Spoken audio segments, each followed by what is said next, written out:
J'ai essayé de structurer quelque chose en 5 concepts qui sont pour moi les 5 concepts clés si je devais relancer une startup. Ça fait 5 ans que je suis dans l'entrepreneuriat, j'ai vu beaucoup d'entrepreneurs.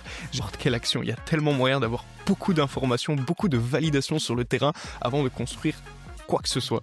Donc ça va me permettre premièrement d'identifier c'est qui exactement, confirmer mon marché. Mais si on réfléchit en termes d'optimisation d'un lancement, d'un projet, d'une startup, est-ce qu'on résout vraiment un problème dans la vie de ces gens-là? Le mob test permet déjà de faire ressortir des infos super qualitatives, essayer de comprendre notre marché, savoir qui est notre marché déjà. Et ça pouvait très bien se faire à travers un Google Form, et c'est tout. Et ça me permettait d'apporter un maximum de valeur.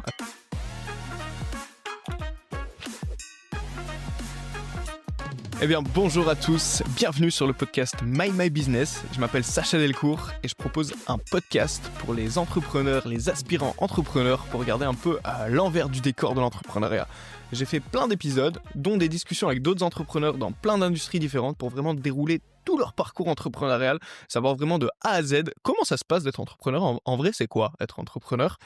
Et des épisodes en solo où je parle de concepts, où je parle de mon histoire personnelle pour essayer d'inspirer au maximum à se lancer dans l'entrepreneuriat ou à continuer de développer sa boîte. Aujourd'hui, un épisode solo où j'ai envie de faire un épisode super concis parce que j'ai pris la mauvaise habitude de partir dans tous les sens dans mes épisodes. Là, j'ai essayé de structurer quelque chose en 5 concepts qui sont pour moi les 5 concepts clés si je devais relancer une startup. Ça fait 5 ans que je suis dans l'entrepreneuriat, j'ai vu beaucoup d'entrepreneurs, j'ai lancé différents projets, 4 startups au total. Ce serait ces 5 concepts-là que j'appliquerai dans la création de projet. Je vais les donner directement en bloc. C'est le MOM test, la fake door landing page, le MVP, l'itération continue, la feedback loop et communauté, la community, le personal brand. Ces 5 choses-là, c'est les choses que je mettrai en place dès le début quand je lance mon projet. Donc que vous ayez déjà lancé ou que vous n'avez même pas encore d'idée ou que vous êtes déjà entrepreneur, ces 5 concepts sont pour moi clés. Donc évidemment, il y en a 40 millions des concepts. Mais si je devais juste en choisir 5 pour pas faire un épisode de 1h30, pour faire un épisode d'une dizaine, vingtaine de minutes, bon je dis ça mais je vais sûrement exploser le temps, j'utiliserai ces 5 concepts-là. Donc c'est parti un peu là je vais juste résumer quelques discussions que j'ai eues ces dernières semaines, mais j'ai beaucoup de personnes qui m'ont demandé ok, j'ai cette idée là, comment je me lancerai, tu ferais comment, ou j'aimerais bien me lancer, je fais comment. Du coup j'ai pu vraiment avoir quasiment, je pense au moins dans ma vie, plus que 100 discussions avec des gens qui aimeraient bien se lancer dans l'entrepreneuriat. Ce qui me donne pas une crédibilité de fou, mais je pense que je peux apporter quelques éléments de réponse. Là, ces dernières semaines, j'ai eu quelques discussions, je vais juste en nommer quelques-unes. Je sais pas si j'ai le droit de dire les prénoms, donc on va les remplacer. Non, je vais pas les remplacer, c'est pas grave. J'ai discuté avec Perrine, par exemple, récemment, qui avait lancé une plateforme en ligne pour des livraisons de bagues. Elle s'est rendue compte rapidement qu'il y avait un problème au niveau de la taille des bagues. À distance, c'est dur à savoir. Moïse, par exemple, qui veut lancer une marketplace entre les producteurs et les consommateurs locaux. Mais voilà, les producteurs ont peur de se mettre sur ces plateformes-là parce qu'ils se sont beaucoup fait entuber par le passé. Il y a plein d'autres alternatives qui existent. Alia qui veut lancer une application, une communauté pour les dentistes. Voilà, c'est tout des discussions que j'ai eues dernièrement, et je me suis rendu compte d'un truc qui réunit ces 3 exemples-là que j'ai donnés, ces 3 histoires. C'est que il y a tellement moyen de tester avant de faire n'importe quelle action. Il y a tellement moyen d'avoir beaucoup d'informations, beaucoup de validations sur le terrain avant de construire quoi que ce soit. Donc, je vais donner des exemples en revenant à ces cas-là, en déroulant les 5 concepts clés. Mais le premier concept, c'est une transition sympa, celui du MOM test. Le MOM test, c'est la faculté que les gens ont de nous mentir. Donc, quand on a une idée, on va aller demander à nos proches, par exemple à notre mère: «Qu'est-ce que tu penses de ma superbe idée de carnet en bois recyclable?» Elle va nous dire: «Mais c'est génial mon fils», évidemment, 99% des mamans vont dire ça. OK, c'est l'exemple de notre mère, vous allez dire: «Oui, mais moi je suis pas bête, je vais pas demander à ma mère, j'ai demandé à mon marché».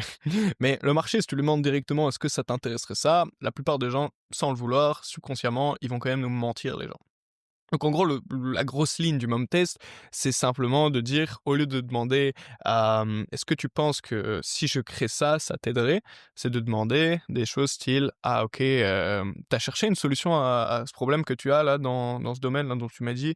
Ah OK, toi tu écris toujours avec un stylo, à encre et ça te ça fait des bavures sur la feuille. Ah et tu essayé de trouver une solution à ce problème? Ah non, pourquoi? Ah OK et pourquoi t'as pas été chercher? Ah ouais, c'est vrai. Ah OK. Ah, t'as été chercher, t'as fait quoi?» Poser ces questions un peu donc qui vraiment qui demandent de la véritable curiosité, la véritable intérêt pour, la personne avec laquelle on est en train de discuter, sans, parler de notre idée. En fait, le but, c'est un peu de discuter avec la personne, au début en tout cas, avec des questions le plus ouvertes possible afin de voilà, que la personne se dise pas: «OK, il y a un truc derrière», vraiment essayer d'avoir des informations sans biais. Donc que vous ayez une idée ou pas, le MOM test permet d'essayer de comprendre vraiment les deep pain points des gens, essayer de savoir vraiment ce qui embête les gens dans leur vie et est-ce que en fait, c'est un pain point qui est assez haut pour qu'ils soient allés chercher une solution? Parce que on a beaucoup de problèmes dans nos vies. Là, par exemple, j'ai un problème, c'est que j'ai peur que mon téléphone il s'éteinde, parce que j'ai toujours le problème de stockage. Mais le problème, il est pas assez painful, il est pas assez douloureux pour que j'aille chercher une solution. Donc en gros, le mom test, ça permet de faire des discussions avec des gens pour identifier tous les pain points qui sont les plus douloureux. Donc si vous avez déjà une idée, de business à lancer, c'est intéressant de rediriger les discussions avec le mom test, avec ces personnes-là, autour de votre thématique. Donc essayez d'identifier les gens qui pourraient être potentiellement dans votre marché et de discuter avec eux de ces problématiques-là en posant des questions ouvertes, tout en leur demandant: «Ah OK, et tu déjà essayé de résoudre ce problème? Ah pourquoi? Ah ça t'embête pas à ce point? Ah t'as déjà essayé? Comment t'as fait? Ah et pourquoi t'as arrêté? Pourquoi?»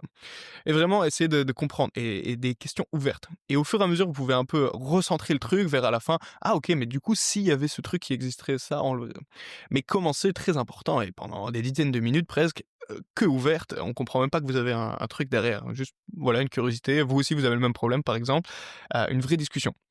Et si vous avez pas encore d'idée, c'est aussi un truc chouette. Si vous êtes chez le coiffeur: «Ah OK, putain ça t'embête pas de faire ça?» «Ouais, ça m'embête». «Ah OK et du coup, comment t'as fait?» «Ah ouais, je sais pas, j'ai jamais cherché». «Pourquoi t'as jamais cherché?» «Ouais, ouais, ouais, ouais». Ces choses comme ça, vont apporter beaucoup de valeur. Je vais pas m'étendre, 1/2 heure sur le mom test. Il y a énormément de ressources qui existent dont, la personne qui a inventé le mom test, le livre qui a été écrit. J'ai oublié l'auteur, mais je vous laisse faire vos recherches personnelles, mais en tout cas s'il y avait qu'un seul concept clé à appliquer pour moi, si je devais relancer un business, ça serait celui du mom test. Donc je vais en revenir un peu à mes exemples. Donc Perrine qui veut lancer cette, enfin qui a lancé et qui a arrêté cette plateforme de bacs customisés en ligne. Discuter, avec les gens: «Ah, t'as déjà essayé d'acheter une bague en ligne? Non, pourquoi? Ah, qu'est-ce qui s'est passé? Ouais, t'as fait? Ah ouais, mais la taille, c'était chiant. Ah OK». Je sais pas exactement, Perrine, ce que t'as fait, mais c'est juste pour illustrer, l'exemple. Ça permet directement de se rendre compte de problématiques avant même de créer un site de e-commerce, avant même de créer un site de logistique, avant même de commencer à faire des actions concrètes et ça nous donne des infos super qualitatives sur les deep pain points de nos potentiels marchés, mais au final, le marché qu'on pense au début peut être un autre marché. Grâce au Mom Test, on s'en rend compte bien plus facilement. Au tout début de MyGreen, la startup que j'ai lancée quand j'avais 19 ans, donc il y a 5 ans, je pensais que mon marché c'était les étudiants, parce que moi-même j'étais étudiant et donc naturellement notre cerveau comprend et visualise plus facilement les problématiques de nos peers, les gens qui nous ressemblent. Mais au final, mon marché c'était plutôt les professionnels, les service traiteurs, etc. Donc, le mock test aurait pu, par exemple, me faire rendre compte 1 an ou 2 ans avant que mon marché n'était pas les étudiants, mais les professionnels, par exemple. C'est un exemple, pour dans le cas de Moïse, il est en train de faire ses mock tests en ce moment même, justement. Discuter avec ses producteurs locaux: «Ah OK, t'as jamais cherché une solution pour aller vendre tes tomates? Ah pourquoi tu l'as pas fait? Ah OK, parce que ça». Voilà, discuter à fond, avec des gens. Ah, les appareils, ah, les dentistes, OK, mais quand tu as une question, tu demandes à qui? Ah OK, et tu as déjà cherché une communauté de dentistes? Ouais, et qu'est-ce qui s'est passé? J'ai pas trouvé. Ah OK, non, j'ai pas cherché. Pourquoi tu pas cherché? OK, ah, mais tu sais, voilà. Donc le mob test permet déjà de faire ressortir des infos super qualitatives, essayer de comprendre notre marché, savoir qui est notre marché déjà, parce que notre idée A, notre hypothèse, de marché A, en général, c'est pas la bonne. Donc le MOM test permet de faire gagner du temps sur, ces aspects-là. Donc ça, c'était le premier concept dont je voulais parler. Je vous laisse faire plus de recherches sur le mom test, qui pour moi est un concept indispensable. Le deuxième, qui va un peu chronologiquement un peu après le mom test, c'est celui de la fake door landing page. Donc j'en ai déjà parlé dans l'épisode précédent, mais dès que j'ai une idée de business à lancer, la première chose que je fais, c'est une fake door landing page. Et comme ça, je vois si les gens de mon mom test, les hypothèses que j'ai sorties de mon mom test, donc normalement quand vous sortez de votre mom test, vous avez, ok, alors mon hypothèse de base de mon business, c'est X a besoin de Y, mais ils n'ont pas trouvé, ok. Et donc quand on va vouloir tester ça, on va vouloir avoir des hypothèses sur le fait de, ok, tout mon business repose sur le fait que X a besoin de Y. Et donc, pour tester ça, avant de construire quelque chose qui va nous prendre du temps et en plus va être coûteux, on va vouloir tester ça avec des informations pratiques. Parce que le mom test, en l'occurrence, c'est des très chouettes discussions, des très bonnes discussions, très qualitatives, mais c'est qualitatif. Enfin oui, c'est qualitatif, mais on n'a pas d'informations concrètes sur les actions des gens, c'est simplement des paroles. Donc là, ce qu'on va vouloir faire, c'est avoir des actions concrètes, à savoir, ok, il y a vraiment des gens qui sont assez intéressés pour cliquer sur une pub, par exemple, qui sont assez intéressés pour cliquer sur un bouton acheter, assez intéressés pour mettre leur carte. Et donc là, le concept de fader landing page vient en place après qu'on ait designé nos hypothèses grâce au mom test. La fake door landing page, c'est quoi? C'est de dire, ok, moi, j'ai envie de créer, je prends l'exemple de VoxNow, mon service de transcription de messagerie vocale pour les business.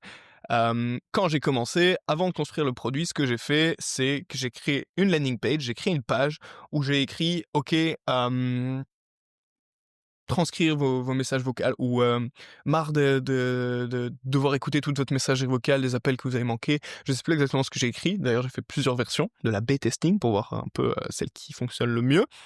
Et après, j'ai écrit un bouton. Bon, après, voilà, comment designer une landing page, c'est écrire les trois bénéfices principaux, des témoignages, voilà, une petite histoire personnelle. Enfin, on fait un peu comme on veut, mais il y a des structures qu'on peut trouver facilement en ligne pour créer des landing pages. Moi, mon outil préféré d'ailleurs, c'est Card, CARDD.co, si vous voulez créer des landing pages. Et remplacer le bouton, donc, acheter mon produit.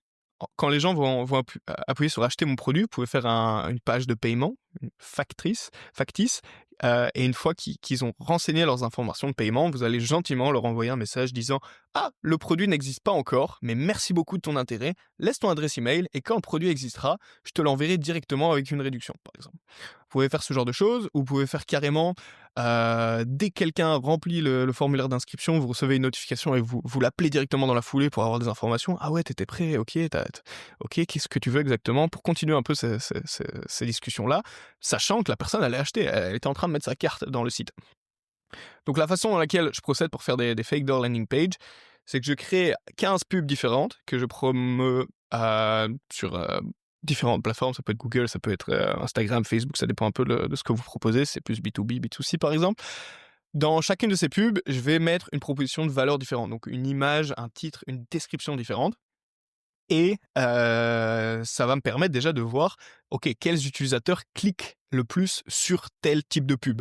Donc ça va me permettre premièrement d'identifier c'est qui exactement ou confirmer mon marché, et en même temps, ça va me permettre de confirmer ou de déconfirmer quelle est ma proposition de valeur. OK, les gens cliquent pour VoxNow car ils en ont marre d'écouter leur messagerie vocale, ou justement parce qu'ils ont envie d'avoir des automatisations avec leur calendrier, ou parce qu'ils ont envie bref, d'avoir des réponses préprogrammées. Ça me permet déjà de concentrer mes efforts sur les pain points des gens et savoir plus en détail mon marché. Parce que mon marché, je peux faire une pub qui target les avocats, une qui target les dentistes, une qui target voilà, et ça va me permettre d'analyser ces statistiques. Ça, c'est la première étape. Puis la deuxième, ça va être celle une fois qu'ils ont cliqué sur votre pub, ils arrivent sur votre fake door landing page. Et là, OK, est-ce qu'ils passent à l'action? Est-ce qu'ils sont assez intéressés pour cliquer sur le bouton acheter? Et encore mieux, est-ce qu'ils sont prêts à mettre leur carte ou prêts à demander un call ou etc. Donc ces informations-là vont être super qualitatives et vont vous permettre de vous réorienter vers les propositions de valeur, vers votre marché qui fonctionne le mieux. Et si ça marche pas, c'est justement en discutant avec ces gens-là qui sont allés au bout. «Ah OK, j'ai vu que tu avais appuyé sur acheter mais pas, t'as pas mis ta carte jusqu'au bout, enfin t'as créé un compte mais t'as pas acheté par exemple, ces gens-là vous avez leur contact, vous pouvez les recontacter, ça permet d'avoir des informations qualitatives. Et les gens qui sont allés jusqu'au bout, bah super intéressant, ah trop bien, bah pourquoi que t'as acheté, etc. Donc voilà, ça c'est la deuxième chose que je ferai directement après ce mom test.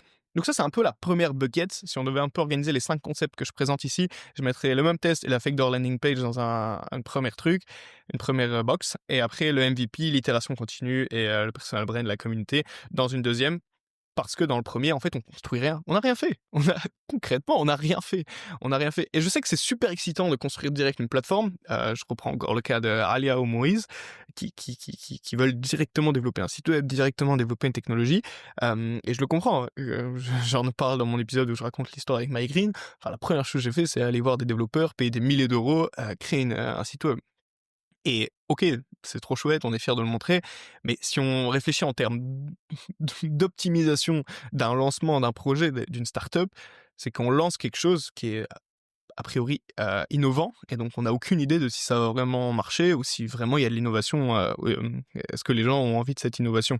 Est-ce qu'on résout vraiment un problème dans la vie de ces gens-là? Et donc, par définition, on n'est pas sûr de ce qu'on propose parce qu'on est dans des conditions d'incertitude extrême. Et ce mom test et la fake door landing page permettent de vraiment enlever beaucoup de cette incertitude pour garder ces hypothèses principales de notre business, savoir un peu mieux qu'est-ce que les gens veulent, qui le veut, avant même de construire la première brique de notre produit, de notre solution. Voilà. Ce qui nous amène à notre troisième point, qui est le point du MVP. Donc, en gros, grâce à nos mom tests, grâce à notre fader landing page, on a réussi à savoir plus ou moins, ou plus, ou plus ou moins très bien, quel est le pain point principal des gens, ou les 2 ou 3 pain points principaux. Pourquoi? Qu'est-ce qui est assez douloureux dans leur vie pour que sur notre fader landing page, ils étaient prêts à mettre leur carte, prêts à créer un compte? Dans le même test, on l'a vu, on l'a identifié. Quelles sont nos hypothèses principales de proposition de valeur qu'on peut proposer aux gens? On met ça sur papier, on prend 1, 2, maximum 3 propositions de valeur. Donc, dans le cas d'un carnet en bois, je sais pas, les propositions de valeur, c'est, on peut écrire dessus, il est en bois recyclable et il est léger. OK, pas plus. On fait pas je sais pas, de QR code, n'importe quoi, de site web, truc. OK, on a nos 3 trucs. L'exemple du carnet en bois est probablement pas fou, mais c'est juste pour vous donner une idée. Le MVP, ça veut dire Minimum Viable Product.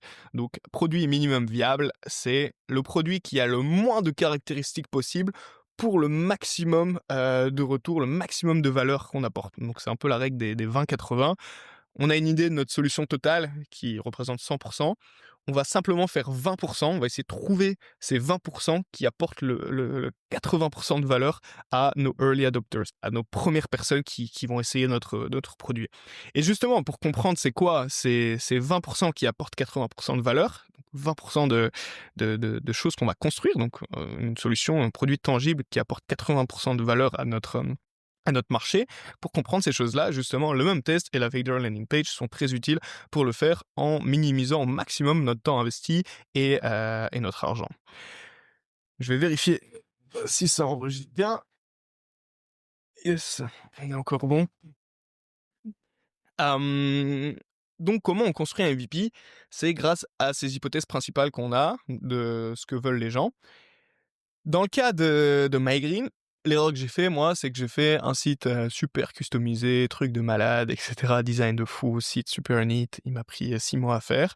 Mais en vrai, ce que je voulais simplement valider, c'est que les gens voulaient acheter de la nourriture à l'avance et faire un planning alimentaire. C'était ça. Et ça pouvait très bien se faire à travers un Google Form, et c'est tout. Et ça me permettait d'apporter un maximum de valeur, à savoir proposer aux gens de commander leur repas, et de valider mon hypothèse principale que c'est ce que les gens veulent. Parce que faire design, un site de fou, OK, c'est bien, ça fait partie des 20% de valeur, mais qui nous prennent 80% du travail. Donc, je vais reprendre le cas de Alia, par exemple, pour la communauté dentiste. Un site super design avec plein de fonctionnalités, plein de trucs. OK, c'est cool, mais c'est quoi qui apporte les 80% de valeur? Oh, ça peut être 20% d'un groupe WhatsApp avec des dentistes dedans, par exemple. Donc ça, c'est quelque chose. Une fois qu'on a fait notre mom test, fader landing page, faire allez, conceptualiser quelque chose qui est fondamentalement très simple. Il y a très peu de fonctionnalités dedans. Et justement, si les gens se plaignent et disent bah, c'est moche ou c'est chiant, bah, c'est bien. Ça veut dire qu'il y a des pistes d'amélioration. Il y a d'autres trucs à faire. Et ça, c'est une bonne nouvelle. Donc, dans le cas d'un MVP, si c'est un produit physique, c'est là que le prototypage arrive, donc le Fab Lab. Par exemple, dans des labos, vous pouvez prototyper. Il y a plein de Fab Labs qui existent dans des incubateurs de start-up ou dans des organismes. Et si c'est une solution, vous avez plein de solutions qui sont en no-code, par exemple, où vous n'avez pas besoin d'aller coder quelque chose, ou une grosse solution. Maintenant, on peut générer même des infrastructures de code facilement. Voilà, avec quelques recherches sur Internet, vous pouvez facilement créer votre solution par vous-même en quelques heures ou quelques jours. Bon, peut-être pas quelques heures, mais en quelques jours, vous pouvez faire quelque chose qui fondamentalement sera très générique ou très visuellement pas très attractif, par exemple, mais ça va au moins déjà permettre à ces utilisateurs qui étaient prêts à payer sur votre Factor Landing Page ou les gens avec qui vous avez discuté avec votre mom test, bah, de commencer à tester quelque chose. Et vous pouvez leur apporter comme ah bah tiens tu m'as dit que tu avais ce problème la dernière fois, bah tiens je t'écris ça, essaye et tu me dis ce que tu en penses. Et vous pouvez traquer aussi ce que les utilisateurs font sur votre site. Si tout le monde utilise seulement une fonctionnalité, bon, vous savez que les autres sont pas les plus importantes. Ou si tout le monde bloque à un certain moment, va pas plus loin sur une autre page, peut-être qu'il y a un problème à ce moment-là. Donc voilà, ça c'est tout des choses qu'il va falloir analyser le MVP est là pour valider votre hypothèse de base ou ne pas valider votre hypothèse de base et essayer d'itérer, on va arriver au 4e point, d'essayer de savoir en fait vers où aller. Parce que c'est bien, on a une idée de base, mais on sait pas fondamentalement, on sait pas on va où dans l'entrepreneuriat, dans la start-up. Et donc, une fois qu'on a fait notre MVP, qui est très simple, la version 1 avant les 1000 versions qui arrivent, heu, c'est juste l'entrée dans quelque chose de concret où les gens vont pouvoir fondamentalement tester ce qu'on a créé. Ça arrive à notre 4e point qui est l'itération continue, donc la feedback loop. C'est un peu tiré du Lean Startup qui est Build, Measure and Learn. Et le but, c'est de faire tourner cette boucle le plus vite possible. Donc une fois qu'on a notre MVP, on va vouloir, grâce au tracking qu'on met sur notre site, on va vouloir tester plein de choses. Donc, ajouter telle fonctionnalité, ok, personne l'utilise, ça dégage. Ok, je vais faire ça, ok, il y a plus de gens qui utilisent, ah ok, c'est cool. Alors on va tester encore ça, on va rajouter ça à ce qu'on vient de créer. Ok, ah merde, ça a pas marché, on revient en arrière. Ok, par contre, il y a plus de gens qui utilisent ça. Et donc ça, c'est vraiment comme ça qu'on va pouvoir apporter de la valeur à notre solution. Je vais pas trop m'étendre là-dessus parce que j'ai fait un épisode entier de 1h30 sur le Lean Startup. Et donc, c'est ça l'itération continue, fondamentalement, c'est un des concepts clés du Lean Startup, mais c'est cette idée de, ok, notre MVP, c'est le truc le plus basique possible, et donc en fait, on va continuer dans cette logique de MVP, on va essayer de trouver ces choses qui nous prennent 20% de la solution, mais qui apportent 80% de valeur. Et on va rajouter ces choses au MVP. Donc, je prends des exemples concrets. Par exemple, pour cette plateforme de dentiste, ok, c'est quoi qui apporte de la valeur? C'est pouvoir poser peut-être, hein, c'est notre hypothèse, pouvoir poser une question et avoir une réponse. Ok, c'est cool. Par contre, la fonctionnalité, on peut contacter quelqu'un, faire une visio avec lui, ou dès qu'on répond, ça envoie un mail, etc. C'est pas pour ça que les gens, fondamentalement, vont utiliser la plateforme. Donc, les gens vont utiliser, par exemple, pour poser des questions. Ah, ok, pour avoir accès à des articles résumés, ou des trucs comme ça. C'est ça qui va vraiment permettre de savoir qu'est-ce qui apporte de la valeur ou non.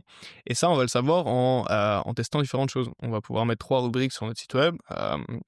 Si on voit qu'il y a plein de gens qui vont sur une rubrique, mais au final ils arrêtent de l'utiliser à partir d'un certain moment, ou ils vont pas plus loin dans le process, ça c'est toutes des choses qu'on va pouvoir traquer, on va pouvoir même appeler ces gens-là, ah ok t'es pas allé au bout, c'est toutes des choses où on va pouvoir set up toutes ces choses-là, ça s'appelle des événements sur nos sites web, pour pouvoir savoir exactement qu'est-ce qui se passe avec nos utilisateurs.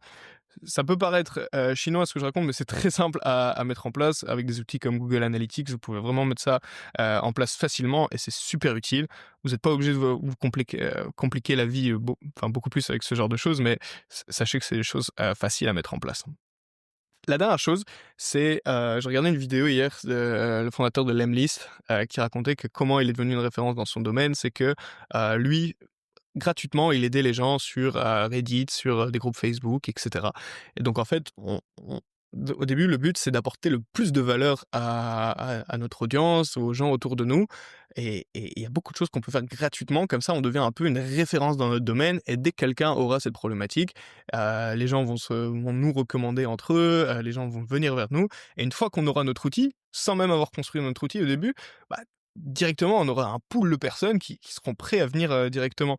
Donc c'est là, je trouve l'importance de créer un peu cette communauté, être actif sur un groupe Facebook de notre niche. Si on parle de recyclabilité de carnets, en bois, bah, voilà, trouver ce groupe Facebook qui parle de ça et apporter un max de valeur, devenir un peu une référence comme ça, dès qu'on nous on va poster un truc: «Ah bah tiens, j'ai sorti un truc pour ça» ou notre Fader landing page, bah, il y a déjà plein de gens qui vont venir, tester notre truc, hem et en même temps, une fois qu'on commence à construire quelque chose, bah, raconter un peu son aventure, son storytelling, faire un peu de personal branding. LinkedIn est très chouette pour ça.